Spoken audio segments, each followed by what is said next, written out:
You feel like this. Lord, I'm split in two. Part of me loves the world. Everyone, welcome back out to the hot spot. It is week number 5 on the hot spot, and we have a great topic to talk about tonight. But before I get into it, I want to give my greatest gratitude to everyone that has been supporting me in this journey. And in this channel, everyone that likes my videos, comment, participate every single week in picking a hot topic and sharing my videos as well. If we can share these videos as much as possible, it can hit so many other people. So I would appreciate it if everyone can share these videos if you feel led. If you feel led, please share. And I love you guys, and I thank you guys so much. It's like been a blessing doing this every week. I'm so excited about Thursdays. So let's get right into the topic. The winning topic for the week was pick number 1, which is, does he love me or does he lust me? And that's a good question to ask yourself, especially if you are in a serious, you're getting serious with the guy, and you really want to be with him or be with her, whatever. You really want to ask yourself, is this person leading me into righteousness, or is this person leading me into sin? And do you really know the definition of love? Because I think if you really understand the definition of love and what God created love to be, and what love is supposed to do for people in relationships and people, period, then we will be able to identify when someone is leading us out of righteousness and out of holiness. And a lot of times we really don't know what love is. We didn't really see a good example of godly love, so we looking for love through giving ourselves away to the man we with, or giving ourselves away to the woman we're with, and it's not love. I know, speaking for myself, when I was in the world, every relationship that I was in, I just realized now was a lust filled. Not one of them had no type of love in it. Whether he said he loved me, rather I said I loved him. I didn't. I loved what he did for my flesh. I love how he filled the voice that was in me, because I was so broken. But it wasn't love. He couldn't love me, because a flesh-driven person cannot love you beyond your flesh. A flesh-driven person cannot love you and love your heart, because they can't get beyond their flesh. They're just looking for someone to satisfy their voice, satisfy their flesh. And in every relationship, and for so long, that was me. I thought it was love. I thought I loved him, but I didn't even know the definition of love. And so many people are in relationships really thinking that they love him, they love them, but it's not really love. And in the book 2 Samuel in the Bible, it's the story of Tamar and Amnon, and I might be saying their name wrong. They're half brothers and sisters, and their father is David. And Amnon, her brother, was really in love with her. Now, back then, that wasn't, incest. It was incest, but it wasn't like as it is today.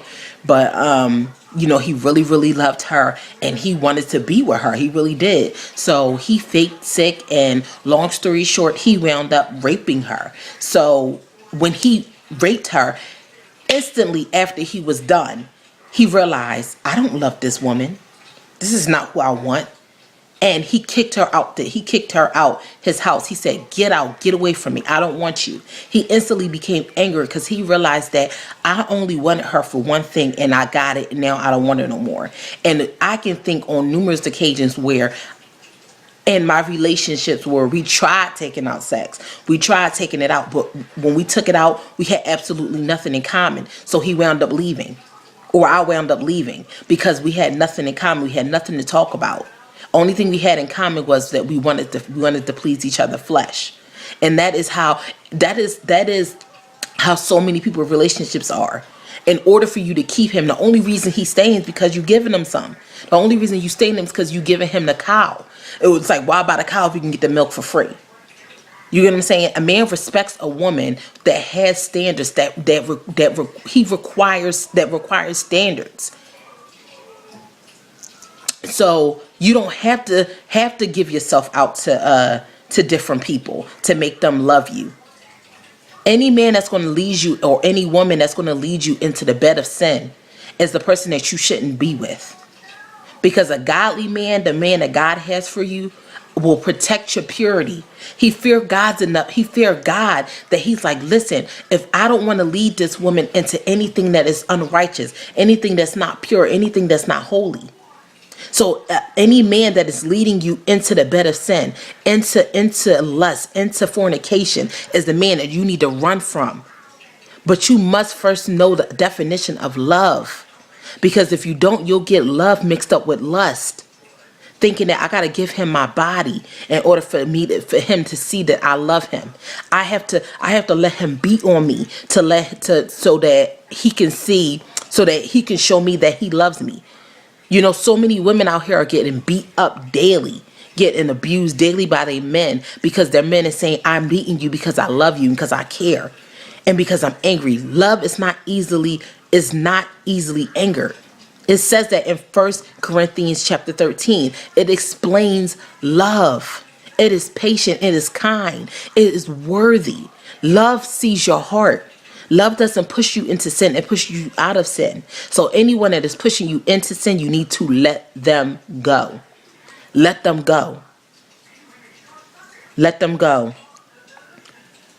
So I love you all. I pray that this helped you, and just know that you deserve God's best. Men and women, you deserve God's best. Do not allow no one to lead you into the bed of sin. And then you wrap it up and think it's love. It's not love. Love does not lead you into sin. It leads you into righteousness. It leads you into holiness. So if you are dating, you are courting, or you are engaged, take sex out of the picture. Take sex out of the equation. Because when you put sex into the equation, it confuses things and it mixes things up, because soul ties are created. But take sex out of it, and I will guarantee you will see the intent and the motives of who you with. And you'll realize the only reason he's with you is because you're feeding his flesh. Because a godly man wouldn't even bring you down that road. He knows the temptation's going to come. He knows that. But he's prepared because it's his flesh is in submission to Christ.